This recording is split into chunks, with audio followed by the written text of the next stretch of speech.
this odd sons of ...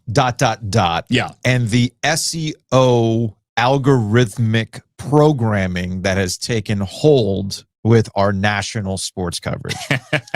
Brian Curtis, who is somebody you will hear us reference a lot on this podcast if you're new to it. Brian Curtis is a media... How would you describe Brian? He's a media critic, media insider. I would say he's more media critic. Other guys are insiders. So he's a media critic with The Ringer. He does the Press Box podcast. And years ago, he described how ESPN programming should give Twitter an executive producer credit. Right. And he was absolutely right. Topics on First Take, on Around the Horn, all those shows, even sports talk shows, were guided by Twitter reaction. Yeah. And I'm not saying I was above it, but we also at some point got enlightened to the fact that Twitter sentiment wasn't real sentiment. And the ones who understood that have kind of moved away from that sort of stuff over the last 5 years, I would say.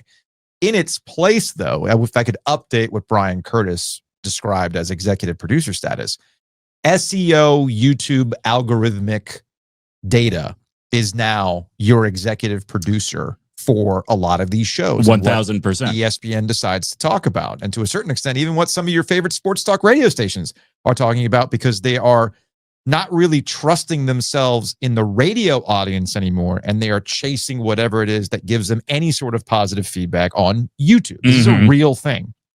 So I'm trying to formulate what exactly is happening with what I thought launched with Bronny James, LeBron James's kid, in that it combines the SEO LeBron James hook with nepotism. And you can basically, if you wanted to get on LeBron, he's got all these championships, he's been so successful, but yep, your kid sucks, right? Which, fair. Well, whatever. And it was there with, how he got drafted. Does he even belong on the list? I mean, it was a juicy story. And I believe that is the playbook that is now being applied to two stories in football. Okay. One on the college level, one in the pros. Okay, so obviously you're talking about Shedeur. We got in the Shedeur pros, Sanders, who has commanded a level of coverage for a guy who was drafted in the 5th round for a shitty organization. Yeah. Does not, all of that, if it was anybody else, you do not talk about a 5th round draft pick for the Cleveland Browns, who just churn through quarterbacks historically. It does not command this level of attention. And then the other one is Arch Manning. Oh, you're completely wrong about Arch. With Arch Manning, it's the same kind of playbook.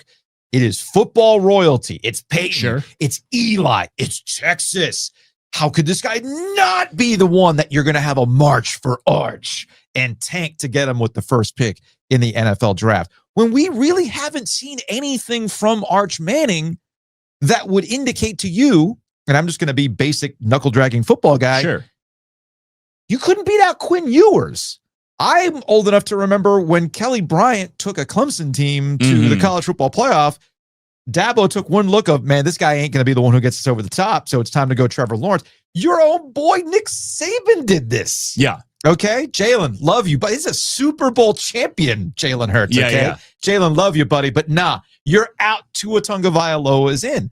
So now we're seeing this with Arch Manning. I can only, but because it's Manning, we talk about it in a different way. So I think this is a big names that everybody recognizes. Who doesn't love the Mannings? LeBron James is easy. Deion Sanders is an SEO wonderkind, okay?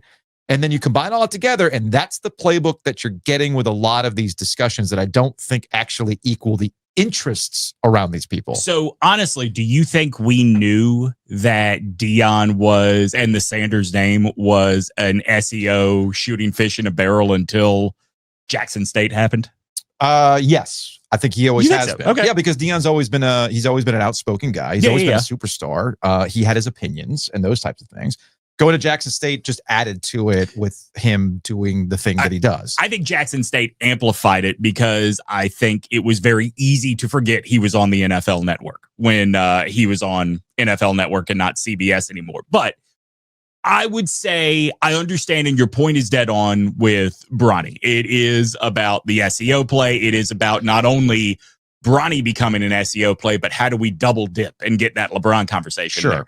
I think that's going on to a certain extent with Shedeur. However, I think it happened so long ago with Shedeur that that's not the primary motivator anymore. Shedeur comes into the NFL 10,000 times more famous than Bronny James came into the NBA. Remember, Bronny James didn't even play most of the year. I'm with you on that. In college, his one season at USC. With Arch, it's different. And I don't think you can simply say, hey, you couldn't beat out Quinn Ewers. I think the Mannings so manufactured their image that they weren't going to let Arch be a part of a quarterback controversy in any way, shape, or form. Arch was going to be built up as the ultimate face of Americana Southern college football, and he's a good team guy. I think Arch is the truth. Okay. I think that this idea that Arch is going to stay in college another year, like he's definitely not going to do that. He's not doing that. That's about making sure the Saints know you're not going to fuck up Arch's career the way you fucked up Archie's career. So don't bother. I was going to say, that's a life full circle thing. Like y'all think about this. Yeah. And also you understand Eli already did this. Right. And look, it's not like Arch needs money. It's totally possible he could be staying for 4 years, but he's not coming back. Let's say the first pick ends up with, I don't know, the Raiders. Mm-hmm. You don't think the Mannings look at Pete Carroll and Tom Brady and think, that's an organization that's dedicated to getting their shit together. We're okay with that. Yeah. Now Archie's in the draft. But if it's the Colts or the Saints, you're thinking, we saw what the Colts did to Andrew Luck. I think the big difference between Arch and these other guys is Texas is the odds-on favorite for the national championship this year. They have a proven coach. He comes from stock that is, on a different level in his sport. What stock?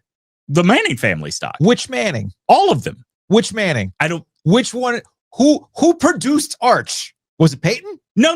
Was it Eli? No. This is who produced Arch? This is like asking. Was this a clone of Archie? It doesn't matter because Peyton and Eli are not even different people. They're all part of the Manning family brand now. Okay. Now, if you present it to me as a brand, I'm with you. Mm-hmm. When you present it to me as stock, as though we're talking about horse racing, no. It's not even coming from the right I'm not talking about stock in that way. I'm talking about stock in the sense of his value to media entities. I am with you on that because yes, the Mannings are a brand on themselves.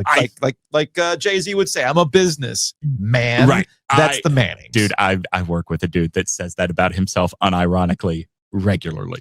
You're going to have to tell me who that is. Joe Giglio. No, I'm just kidding. I'm just kidding. I think that while Shedeur is way more famous and adds discussion of Shedeur, adds way more to a show than discussion of Bronny ever did. It is the same playbook. I don't know if Shedeur warrants that amount of coverage. I think he does because nobody is writing for Bronny. Shedeur's got stands, man. Nick Wright was, but anyway. Yeah, but that's an extension Nick Wright's of LeBron. doing a character. I know. Give me a break. That's an extension of LeBron. I think that now you look at breakdowns of Shedeur by people that played in the NFL that are not being mean to him, that are saying this is why we said he had, he was not a sure thing in the NFL. Look, here he is doing it at Colorado. Here he is doing it in the preseason. Yeah. And people still see, the deck is stacked against the guy. Everybody hates the guy. Everybody loves Cam Ward. And my question to you would be, but that's an extension of Dion.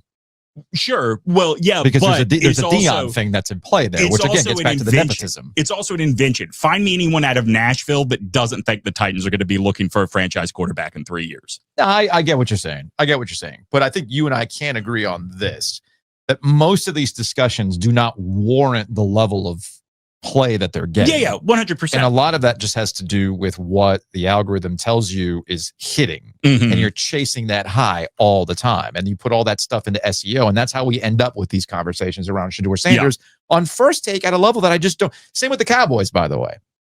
For whatever reason, good or bad, the Cowboys continue to dominate the headlines. And I know there was I forgot who it was that wrote about this, but it was essentially, maybe it was an awful announcing. I just skimmed past it. And it was like, is Jerry Jones more interested in winning or being a content company? Yeah. Right? Well, the answer is yes. Right. The answer is yes. Because I it's think the it would NFL, it's all about content at this point. Winning in certain situations is secondary to being discussed all the time, which is what Jerry Jones is very, very good at. And that's a separate conversation with the Netflix documentary that just came out, which I have not watched, but people have been ripping it online. Yeah, I don't know. Like, I just don't have any interest in it. I mean, I lived through that era of the Cowboys, the 90s America's team. So it's twofold. I think there's Jerry the personality, sure, and the Cowboys being America's team, but I do think there's an element at play here where it's like, I'll use Star Wars as an example of this. Okay. I enjoy Star Wars. You and I both enjoy Star Wars, but we know that on YouTube, there is no actual level-headed discussion about Star Wars. Yeah. All you get is, oh, wow, here's another incel bro who doesn't like women on his screen, unless it's Princess Leia in a metal bikini. Right. So you see, like, why The Last Jedi is the worst movie in the series. And you notice the reason, this is an actual thumbnail. This is a real thumbnail I'm bringing up. I'm not making this up. The thumbnail is every single woman that's in that movie. What's the through line, Demetri? But it feeds the algorithm. And it's the weird reason that why someone that claims to be such a Star Wars fan never saw The Rise of Skywalker. I did watch it. No, I'm not talking about you. I'm saying if you could claim The Last Jedi is the worst movie. Well, we all know Clearly you never saw we all know Rise of Skywalker. We all know Attack of the Clones is actually the worst Star Wars movie. That's the worst one. It's bad. I think The Rise of Skywalker is worse. Okay. Oh, you know what? At least Attack of the Clones gives you iconic lines like, I hate sand. I hate sand. Which generated my all-time favorite meme of Stone Cold Steve Austin flipping off Shawn Michaels tagged Anakin in sand. At least Attack of the Clones gives us a meme of Anakin and Padme like, you're not going to do that, right? Right. Right? With the face. Anyway, the point is that there's an entire cottage industry of people that feed into people being mad at Star Wars. So I think to apply this to how, again, I've said this in the game, go look up Gamergate from years ago. And it was about ethics in video game journalism. Right. But that really was a template for how everything would happen since. Right. And I always look to video game coverage or tech coverage and see where things are going, because eventually it'll bleed into sports and other coverage. So all of this is to say that the Cowboys have now entered into the Star Wars rage bait category, where people just like making fun of the Cowboys, shitting on the Cowboys and Cowboys fans, which then leads into the feedback loop of people arguing about it. It's not so much that they're America's team, it's that they're America's train wreck that you can't stop rubbernecking. Yeah, that's true. I will say, so using that same analogy of these Star Wars content creators that are mad online all the time, I think this is a key difference between the Shedeur discussion and the Bronny discussion. Who went overboard on the Bronny discussion? It was Stephen A. Stephen A. Going overboard is his brand on anything. Of course. Right? You have Shannon Sharp show with Chad Ochocinco and one other accomplished NFL veteran. Yeah.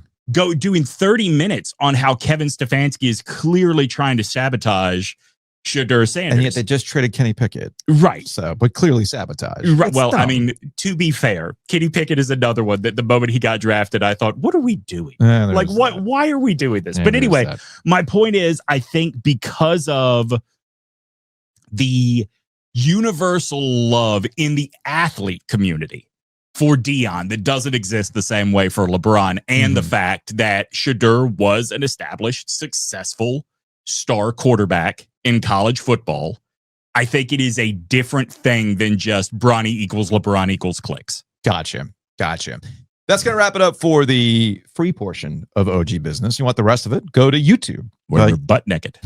No, that's only fans, not OG fans. Right. So you will see on YouTube, there'll be a join button, or you will see a video that says members only. The Cool Kids Club.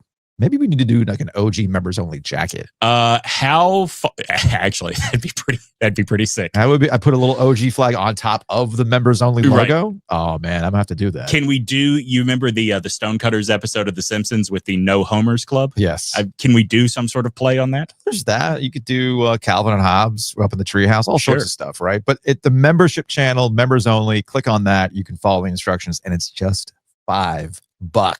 We'll talk about Lee Corso, the divorce that was 20 years in the making, and a Fox YouTube carriage dispute.